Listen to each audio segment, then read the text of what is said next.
Good evening and welcome to everybody. If history is any predictor, we will be joined by another good number of people over the next little bit.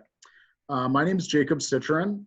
I'm the executive director of Camp Ramah in Wisconsin and Ramah Day Camp. And I'm thrilled to be here tonight for the second in our series of parenting in a pandemic conversations. We're talking about what does it mean for this particular set of Chagim, Jewish holidays this fall, beginning with Rosh Hashanah this weekend. What does it mean to be a parent? Last Thursday night, we spoke with Maxine Siegel-Handelman and Shira Steinberg-Abraham about being the parents of young kids and working with elementary school and even early childhood. And today we'll be speaking with Erica Schwab and Joseph Eskin about working with slightly older kids, middle school and high school kids, with some specific attention to working with children kind of across the learning spectrum.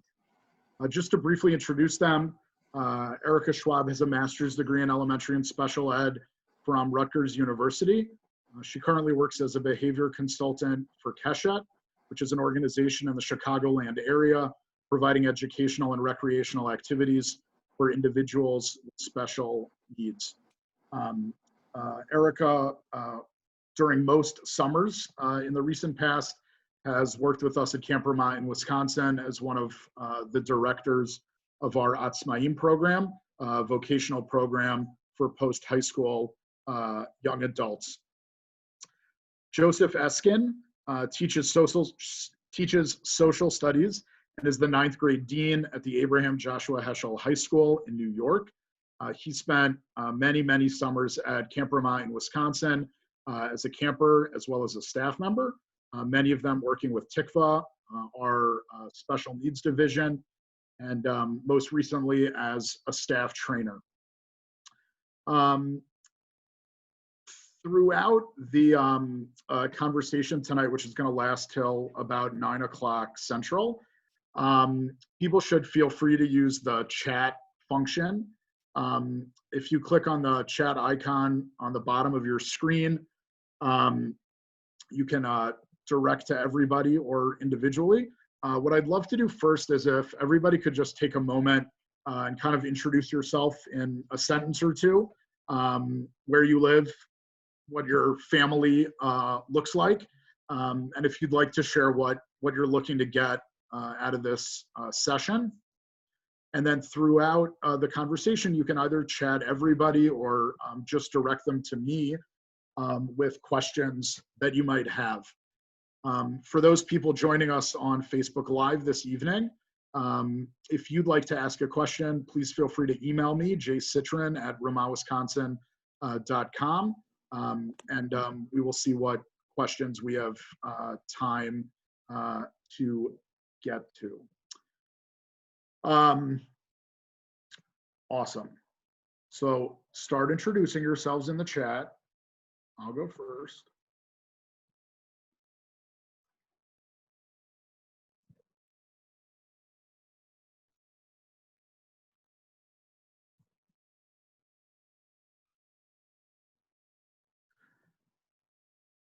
I encourage others to join in as well.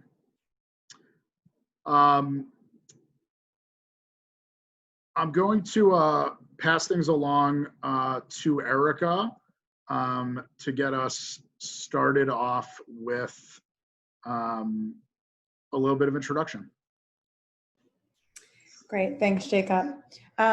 So thanks for the introduction. Also, I want to say that I do have 4 children who attend Ramah and different camps, an 8th grader, a 6th grader, and 2 4th graders.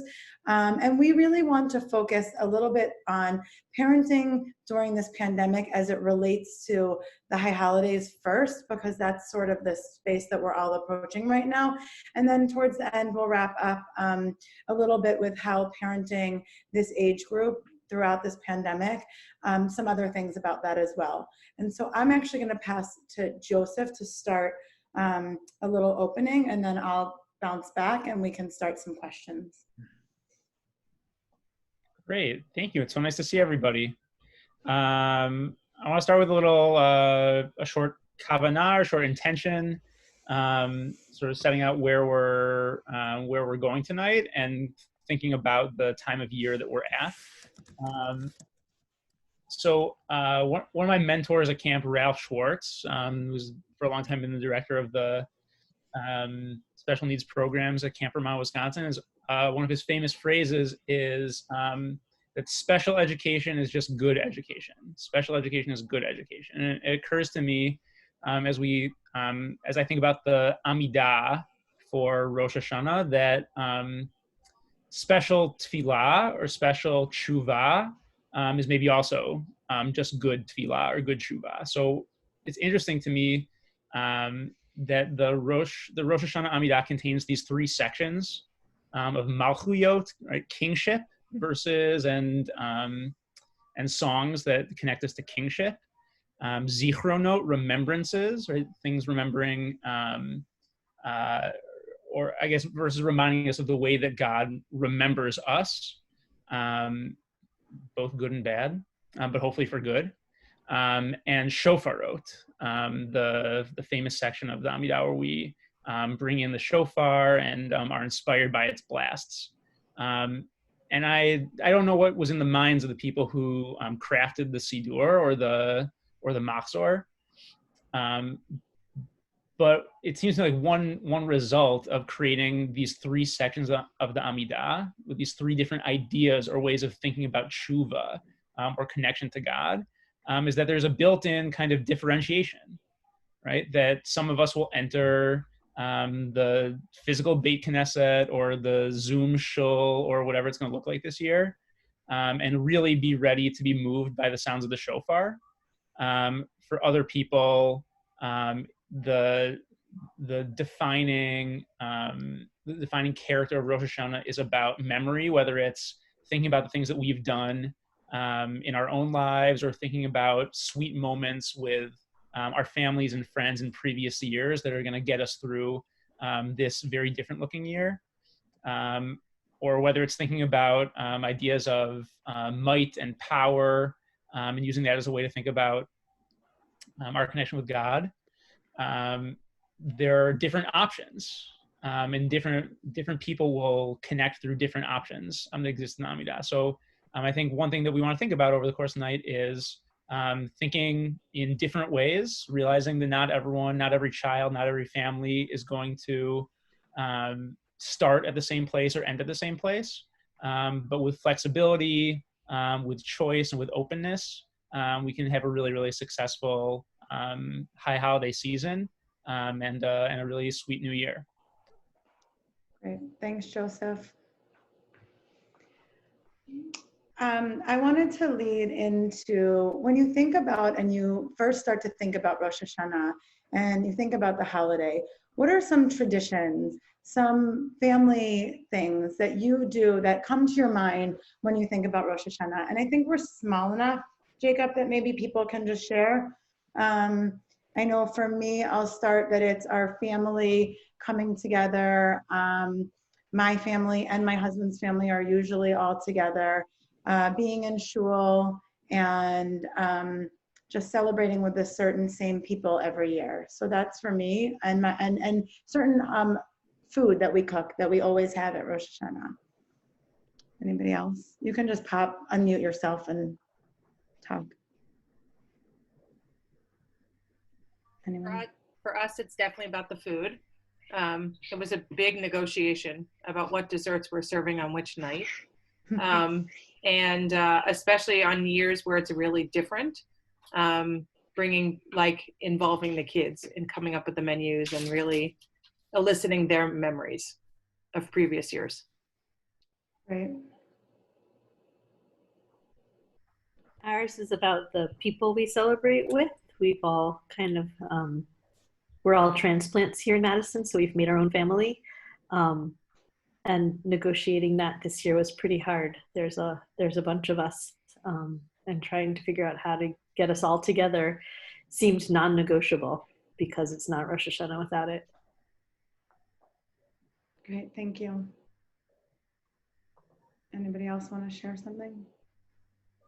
Okay. Yeah, Mark.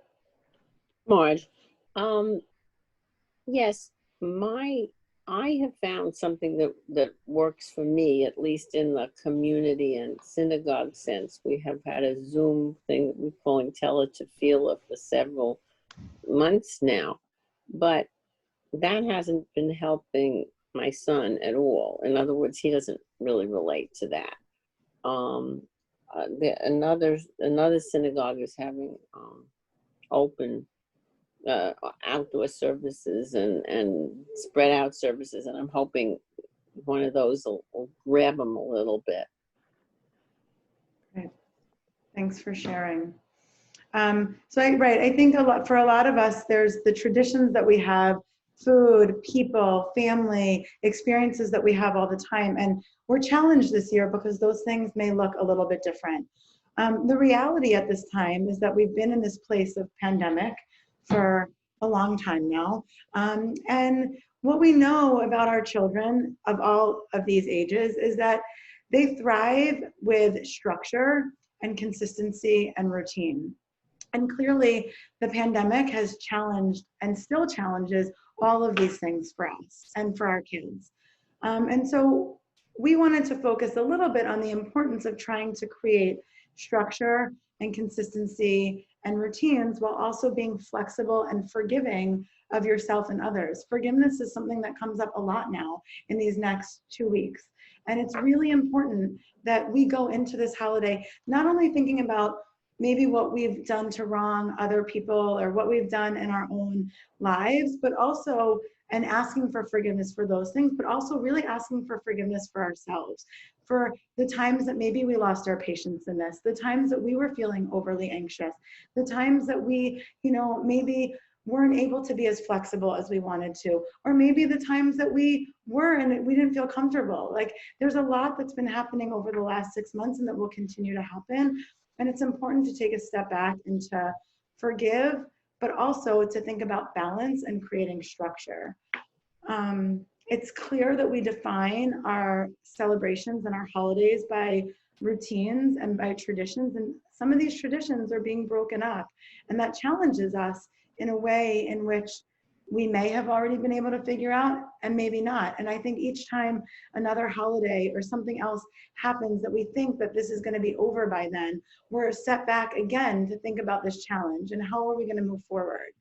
I know for me, I have stopped having any expectations of when this is going to be over, and that's been really helpful for me. I mean, in the beginning, like thinking, okay, we just got to get through spring break. Okay, we just got to get through Pesach. Okay, we just got to get through June and the kids are going to go to camp. Okay, now camp's not happening, and I got to the point where I was like, I just can't anymore. I just have to like stop saying we just need to get through, because I don't know. And so I need to focus on what I can do in the moment and stop living towards when this is going to be over, because I don't know.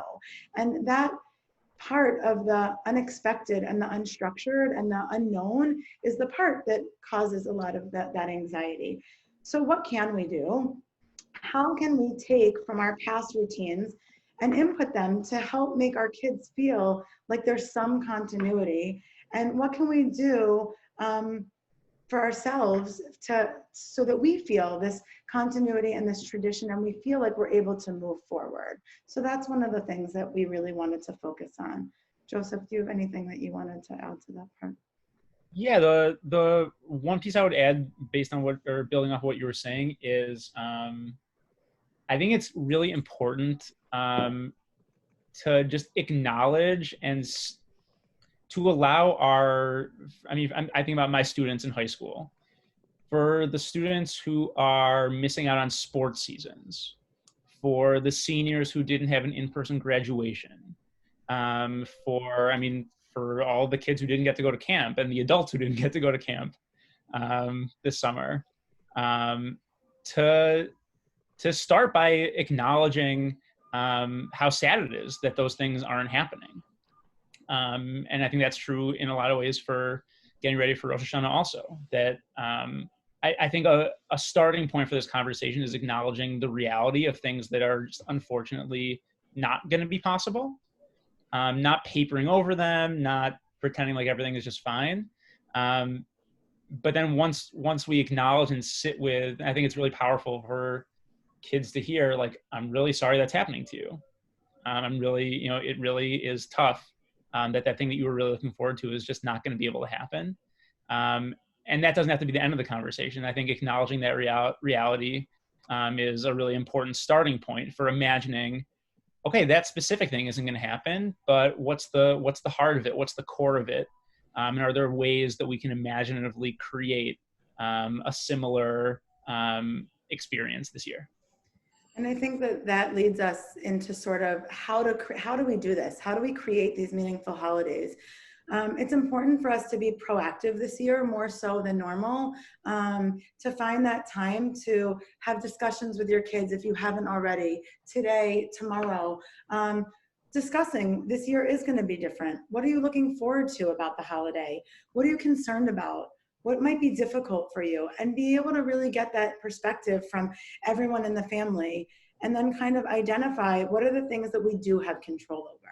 What are the things that we don't have control over? And how can we still hear everybody's voices and bring everybody's needs into this dynamic, whether it be, making sure we have a favorite recipe, whether it be, making sure, whether it's on Zoom or in person or not at all, that you're doing that favorite tune that, reminds you.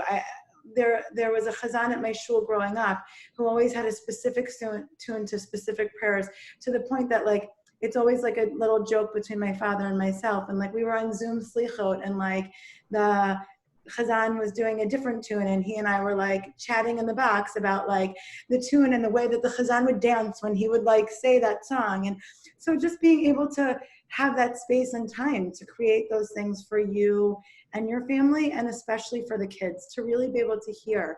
And for some of them, they're actually not going to be able to put words to the things that feel hard, to the things that they are concerned about. And we might see that come out behaviorally. We might see frustration from them. We might see opposition in a different way. We might see some attitude.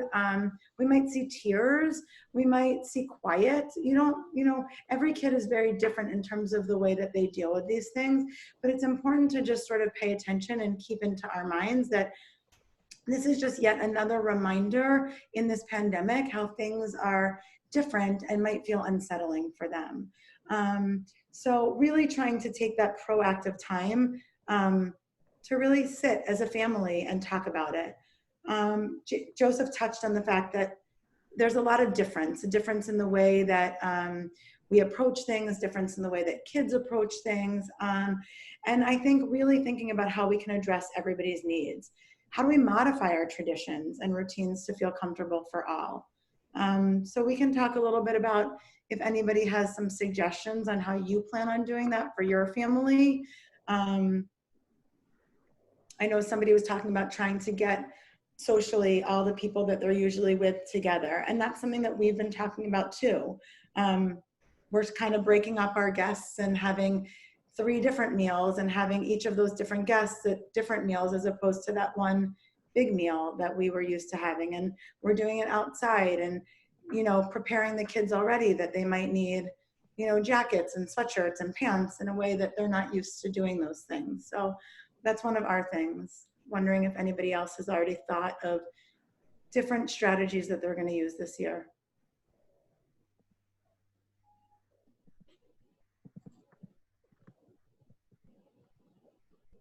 We're also, I think that. Go ahead.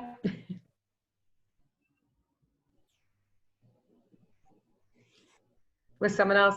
No, go for it, Shanna. Okay. We, traditionally also have lots of family. It's a time when we all do get to see each other. So we're, the weather looks like it's going to cooperate. We're all going to be in the backyard. And we're going to have 6 different tables. And then, it was like a debate are we cooking and dividing? Is in the end, everyone's bringing their own food, and we're doing, it'll look totally different, but I think in some ways it'll be even more special. And, I actually think there are things that we took from Pesach and, and road and I'm like, wow, this was actually different but great, and we're going to take it with us next year too. So, who knows, maybe we'll eat Rosh Hashanah, we'll start a new tradition and eat Rosh Hashanah lunch outside every year if the weather cooperates. And, it just kind of seeing it in a positive light, but it'll be different and wonderful. Great. Thanks, Shana. Anybody else have some suggestions of things that ways you're modifying your routines? Yeah, Marge. Oh yeah. So I'm talking to my sister or texting my sister to see if we might do a meal outdoors, but of course I'm in Manhattan, so we have no opportunities for backyards. Anybody who has one, it's the size of 2 feet by 2 feet, and we don't.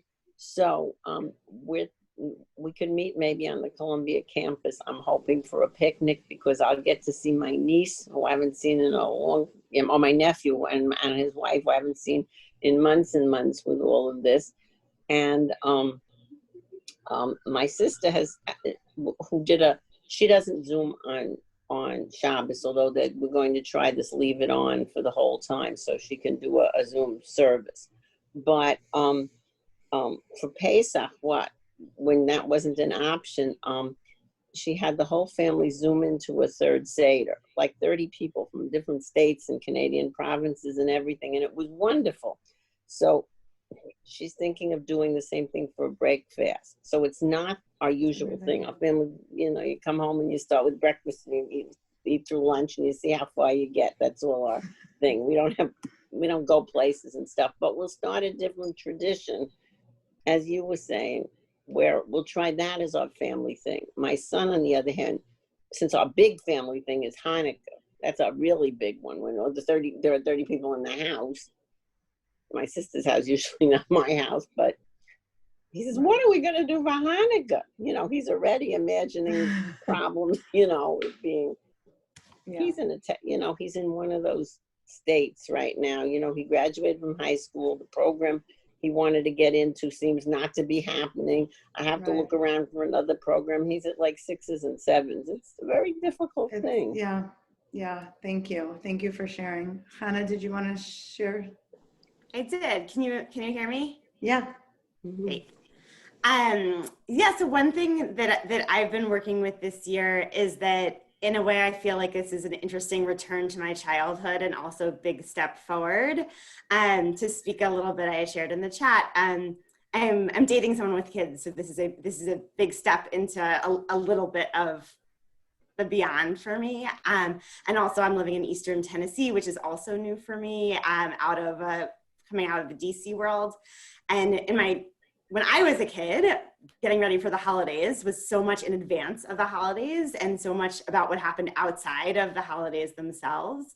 And as a young professional, I sort of slam into the holidays trying to just get done the work so I can be in the holiday for a couple of days. And this year, because of where I'm at situated physically and distantly in terms of technology, so much of what we're doing is building up towards the holidays and then also after the holidays. And so it feels like returning to what I did when I was younger, which is I think what the holidays are about, which is this extended period of building into and out of and growing. But it's something that I honestly haven't done in this way for a while. So I'm trying to be kind to myself.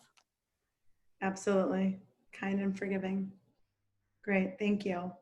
I think one of the other things that we had talked about just when we were preparing was maybe going on a Rosh Hashanah walk instead of having a meal, and sort of walking around your neighborhood and visiting with other people and possibly dropping off apples and honey or cards or whatever, maybe something that you hadn't done in the past, but just as a different way to really get that social interaction. I think everybody is really craving some social interaction, some social engagement, something that reminds them of the holiday.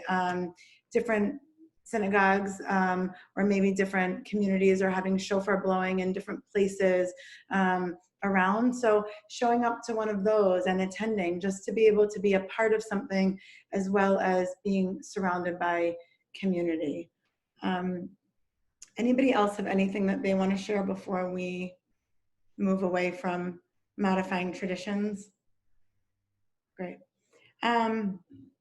We wanted to really empower you to take this time to be honest with yourself. Be honest with yourself about your own comfort level. What are you comfortable with at this time? What is the way that you want to take what has been and move forward with it?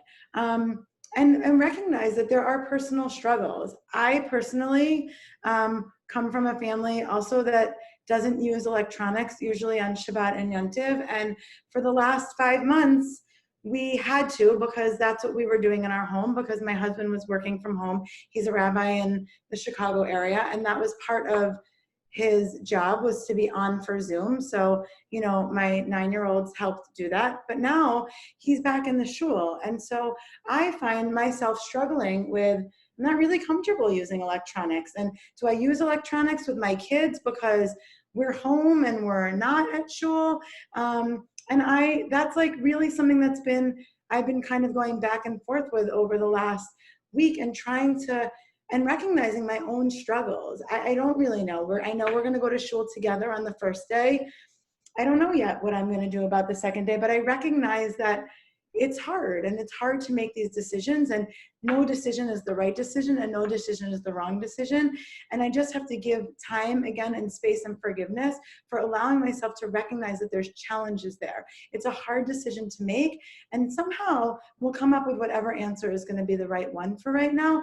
But we need time, and we need space, and we need the awareness that these struggles exist. It's not all easy.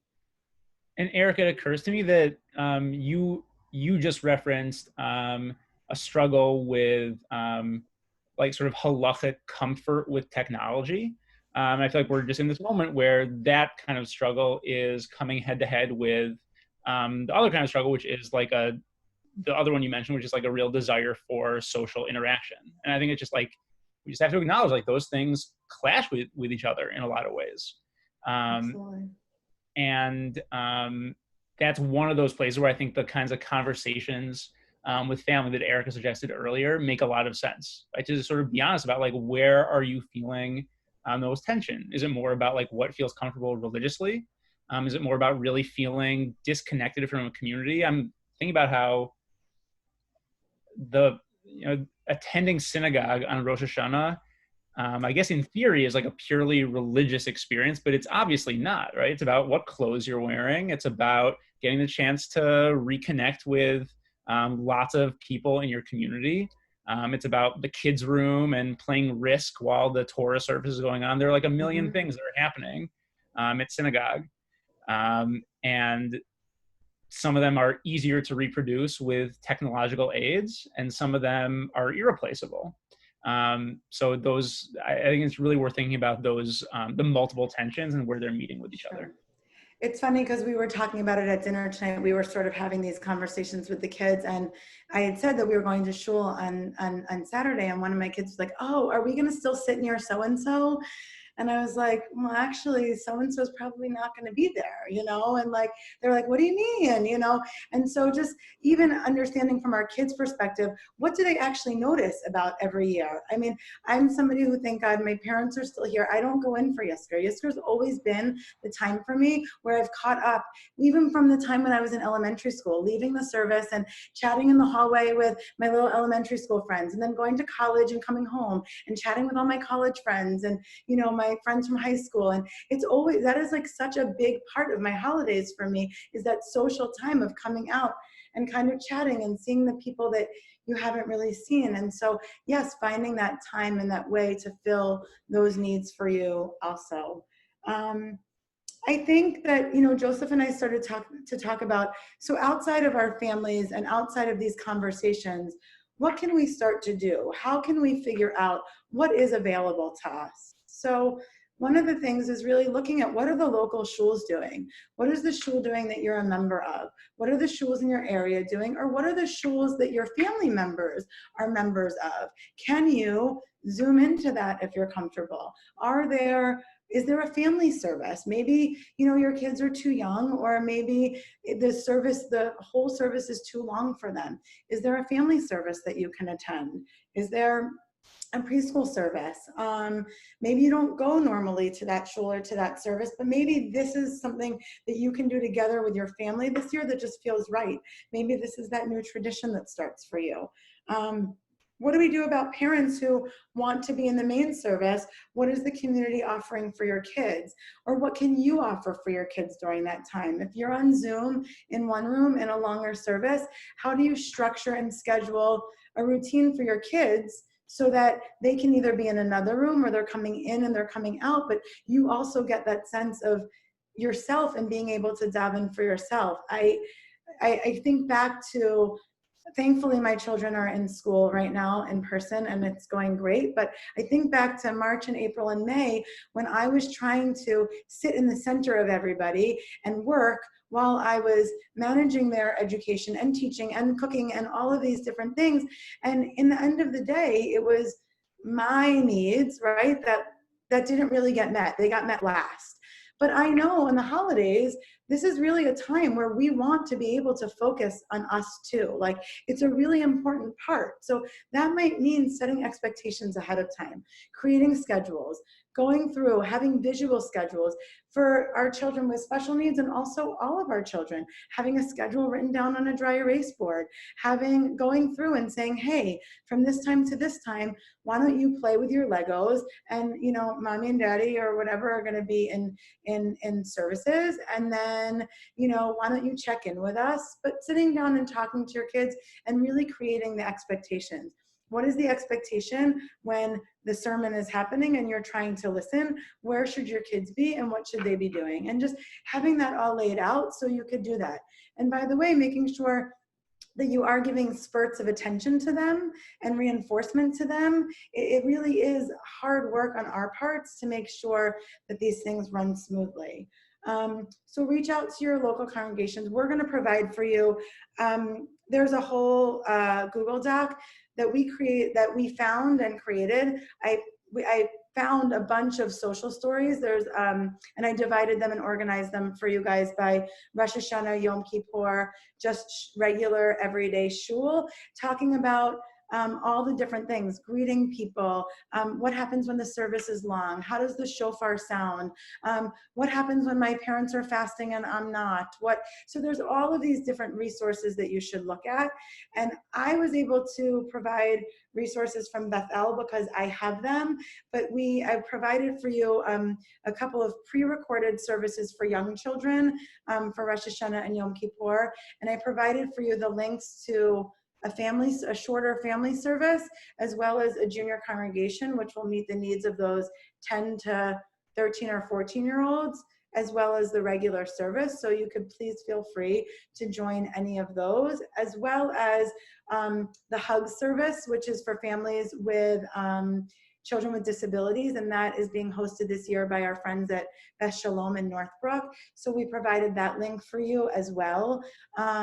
So please put your emails in, and we will make sure that you get that information. But I strongly encourage you also to reach out to your local shuls and to your family's shuls to see what else is out there for you.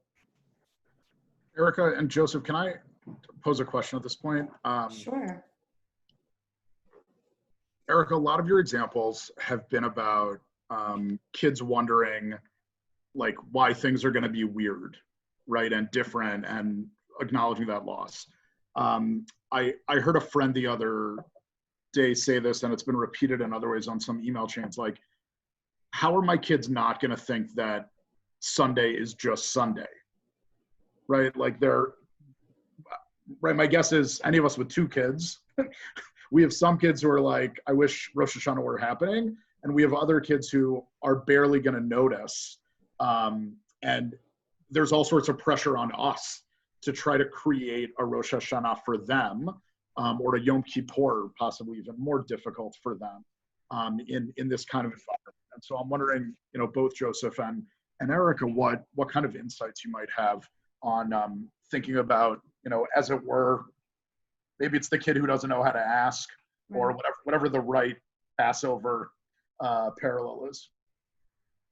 Sure. I think that's a great question. Joseph, do you want to start?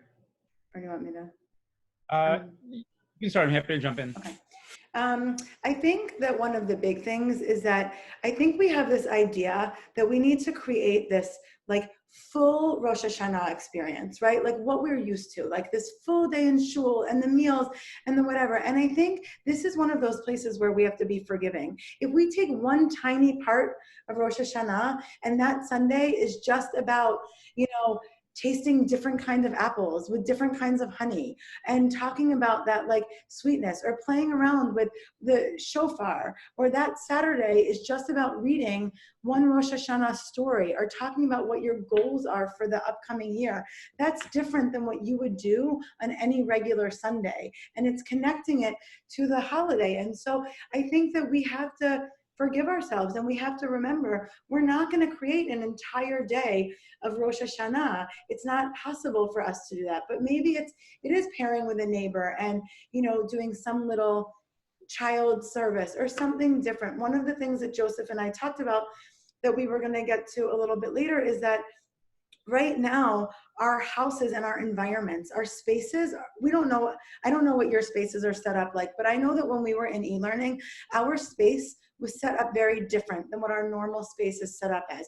It was set up as a school, as this kind of environment. And we're fortunate actually this year that Rosh Hashanah is on the weekend. And so we were saying, challenge ourselves to reset our environment, right? Switch things around in the environment so it looks different than what the weeks have been looking like. So it looks like it's Chag. So, maybe it's making decorations before and just in a way that you didn't do before, but having your house decorated for Rosh Hashanah and giving it that kavod that it really deserves, and a way of just making it feel different, something that sets it aside from the rest of the week, so that we have this feeling of new year, new fruits, new all of those sort of things, and engaging the kids in just a part of what we want them to feel, so that it does feel different than normal. Yeah, I think that's a really, really helpful way to think about it.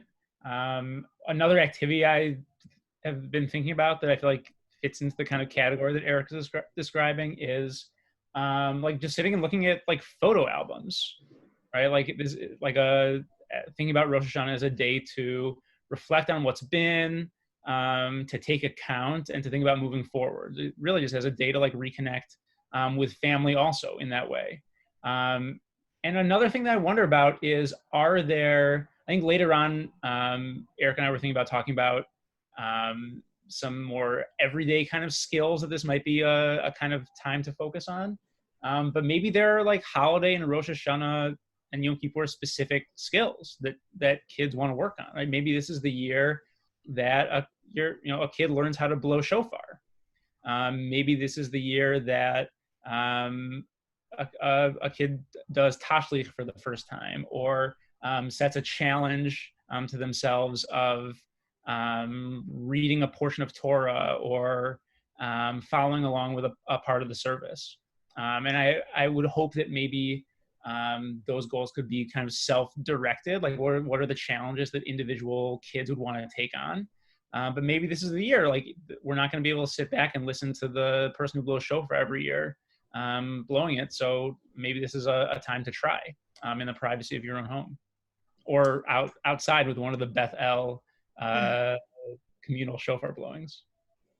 I think one of the things when you spoke about tashlich, this was a cute activity that I saw. And again, it gears towards all different ages, although it may feel like younger. I think like my kids are a little older and I think they would get into it, but I saw taking those like bath crayons, if you can, and writing your different sins or whatever you want on the bathtub, like around with all the, everybody sharing their own things that they want to kind of get rid of, and then using the shower kind of water and the bath to sort of like carry those away and take those away. So that was just something that can be fun. But you wouldn't do that on a normal day, but it may just be a part of that Rosh Hashanah.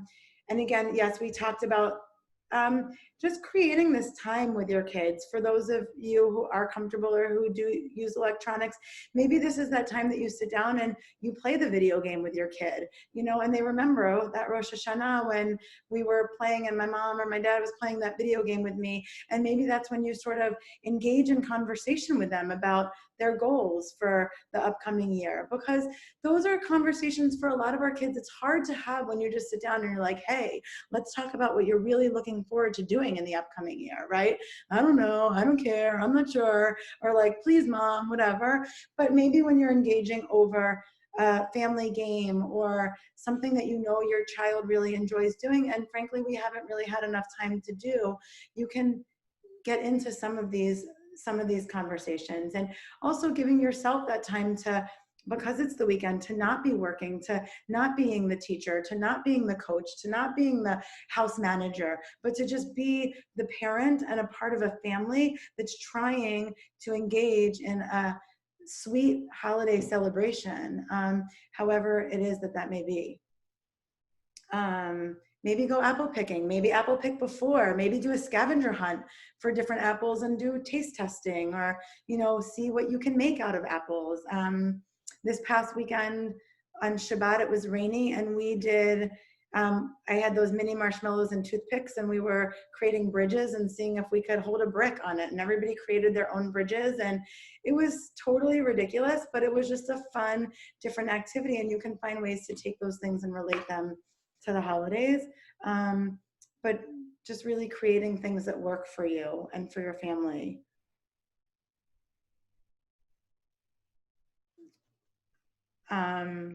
I think that one of the things that Joseph talked about earlier was recognizing how our kids are feeling about all these things, recognizing the losses, and also recognizing how kids are connecting differently with their peers. This is a time that they may not be able to connect the way that they were connecting before, and different families have different screen time rules and different things about that. We're moving like away from the holidays now and just back into like what these regular weeks of quarantine were, but recognizing that we might need to go out of our comfort zones a little to meet our kids in this sort of new world with what they need. They may need that extra 15 or 20 minutes on the, you know, computer game, because that's actually the way that they're connecting to their peers. They might need the extra 15 minutes of FaceTime because that's the way that they're engaging in social interaction, or, you know, to stop their homework a little bit early and make that phone call to the family member or the friend, because they're craving that in the same way that we are. And so really trying to create a schedule that works for us, but also allows for these differences for our children.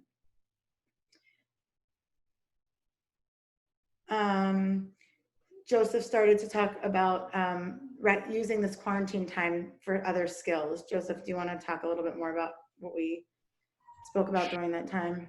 Sure. This is something that Erica talked about really powerfully as we were preparing, that there are all these things that it would be amazing for, I apologize for the siren if that's getting in the way.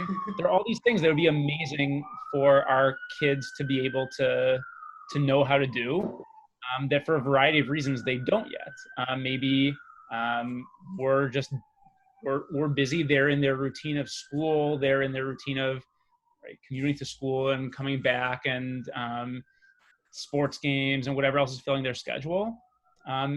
Maybe this isn't a time where they can, as you're preparing in the kitchen, that they're joining in and learning some of those basic cooking skills, or beyond basic cooking skills, that are going to be really enriching for them. Maybe as you're cleaning, you're including them in the cleaning process more actively. Or even like Erica talked about going on a walk before, maybe you're going on a family bike ride, and you're teaching your kids how to fill a bike tire. Sort of like just sort of basic things that we just wouldn't necessarily think to include our kids in. They're things that we're doing for them. That maybe this is the time when we have a little bit of extra time on our hands and we're really together around the house so often, we can push them or invite them to develop some of these skills that are going to be really enriching for them later on. Yeah. and really foster independence. I think our kids are, you know, when we're all around each other for so long, they're craving ways to express themselves and to be independent. You know, maybe it is making their lunches or, you know, helping with the dish cleanup, but just inspiring them and encouraging them to find ways to be independent and to grow as active parts of our families and our structures. And I know for me, it's been a little bit of an ease. I feel like I have a lot more helpers around now than, you know, I did a while ago. And it's great. I mean, it is really helpful. So it sometimes takes a little bit more on the front end to plan for that. Baking and cooking with the kids is definitely much longer and harder than, you know, doing it on my own at whatever time. But we create memories and joys, and they feel really good about sitting down at the holiday table or the Shabbat table and saying, I made that, like I did that. And I think that's been one of the things since Pesach, somebody mentioned also, you know, that I've learned too, and that I've benefited from. So it's nice. At this point, does anyone on the call want to ask any questions to Erica or Joseph? If anybody on Facebook Live wants to email me, again, it's jcitron@ramawisconsin.com. We've got a few minutes here for some questions.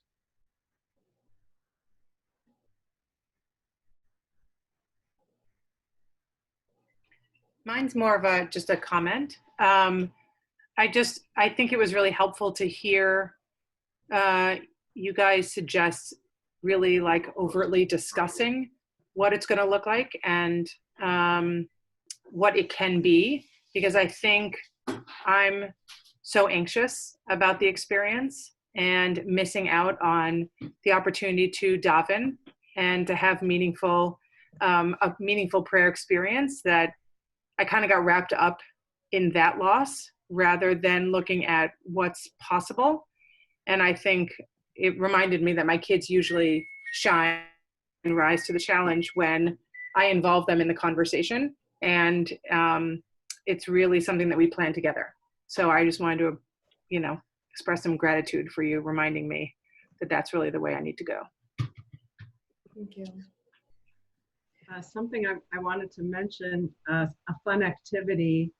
I have found that, well, for me, it's my grandkids, often like to make videos, make a movie about when we have a family gathering, they're documenting it, and they have a lot of skill and a lot of fun with it.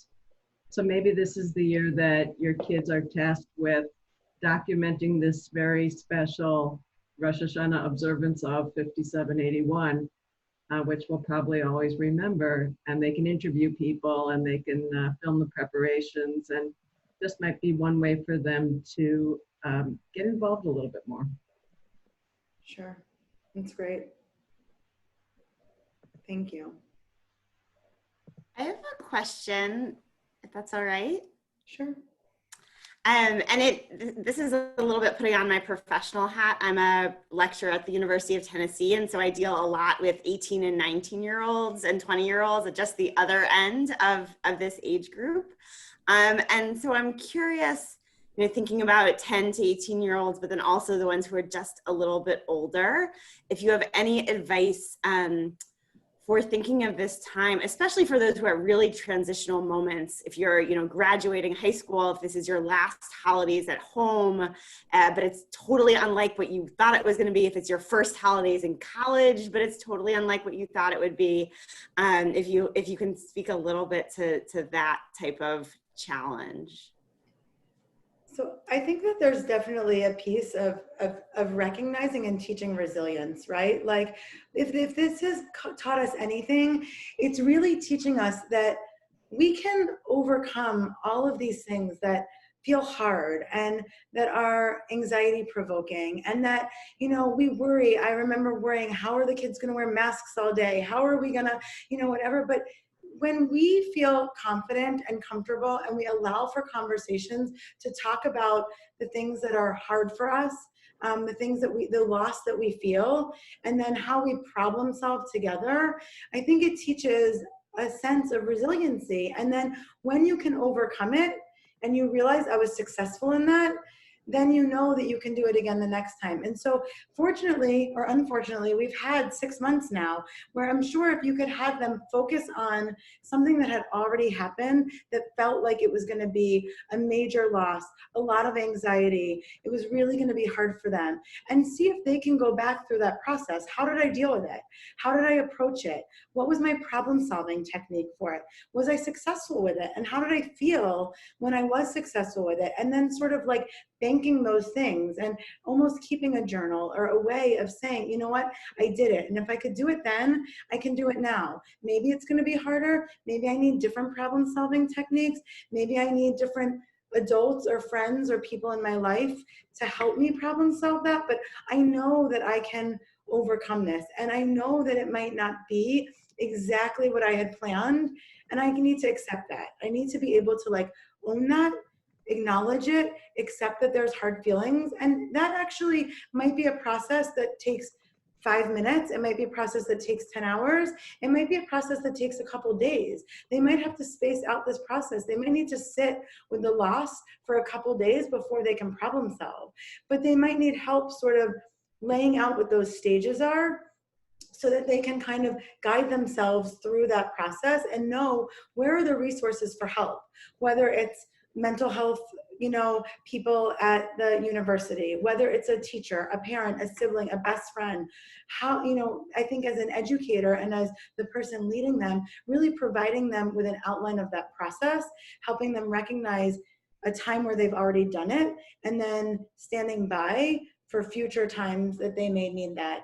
And it just reminded me when you said that, that I did also post in the resources a couple of questions and stuff for older kids, you know, questions to ask to engage in the holidays as well as engage in how we're feeling throughout this. So one I think is Rosh Hashanah, one is Sukkot, and one is Yom Kippur. It came from like Hillel stuff.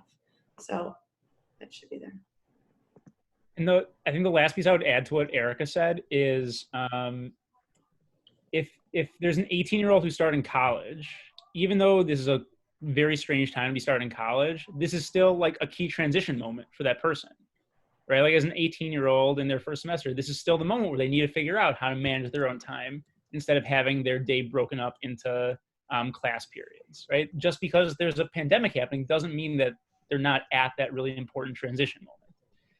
And I think it's really, really key to continue holding high expectations, even as we're more and more thoughtful about structures of support that are in place to help people when they're having a hard time meeting those expectations. But like really like reminding people over and over again, like this is the moment where you need to be taking this on. Definitely looks different, and here are some ways that we're supporting you through that process. And like, here we go. This is the time to do it. Right. I think another piece that we remember that the kids and people around us feed off of how we respond to these things. So if you respond calm and collected and model these processes, they're going to pick up on that and they're going to feel that and they're going to try to rise to that. If we are feeling anxious and we are showing that all the time to the children around us, they are going to pick up on that and they're going to feel that way too. So it's a really big, tight balance between, as Joseph said, you know, recognizing feelings and emotions both within ourselves and in our children, but pushing ourselves and our children just slightly out of our comfort zone and out of their comfort zone to grow. I always love the life begins right outside of your comfort zone. I think it's really important and something that we need to try to remind ourselves as we move along in this process for ourselves and for our kids, and teach them and grow ourselves and them to be more independent and just more flexible thinkers.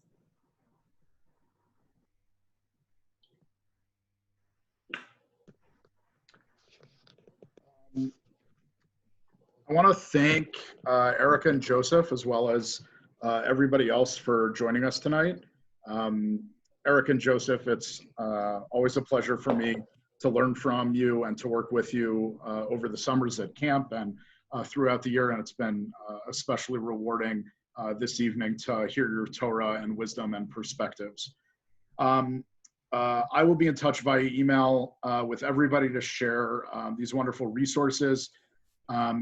our third and last program in this Parenting in a Pandemic series will be Thursday evening. I will be in dialogue with Natalie Blitt, one of our veteran Ramah educators, thinking about the lens of parenting and God as parent through the Machzor and through the liturgy and themes of the high holidays. We would love to see some of you on that call as well, Thursday evening, 8 p.m. Central again.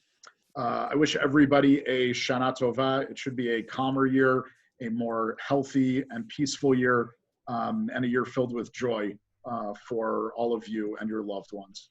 Be well and have a good night. Shana Tova. Shana Tova.